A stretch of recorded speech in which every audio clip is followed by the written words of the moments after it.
আশা করি তোমরা সব ভালো আছো, সুস্থ আছো। আমিও খুব ভালো আছি, সুস্থ আছি। তো এই ভিডিওটা ছিল মে মাসের 5 তারিখের ভিডিও। তো আমার বড়দিন মেয়ে 2-3 দিনকার জন্য এখানে ঘুরতে এসেছিল। ওর পড়াশোনা স্কুল সব ছুটি ছিল বলে ও আসতে পেরেছিল। তো প্রথমে সকালবেলায় ওকে আমাদের কালীবাড়িতে পুজো দিতে নিয়ে যাই।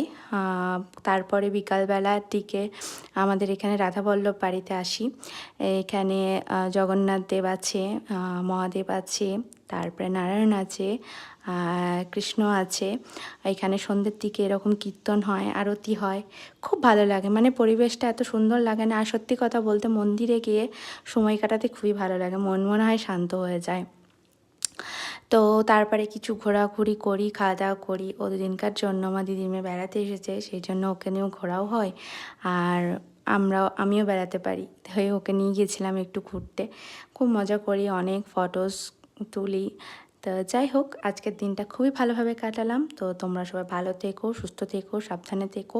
প্রচণ্ড গরম, সবাই সাবধানে থাকবে। টাটা।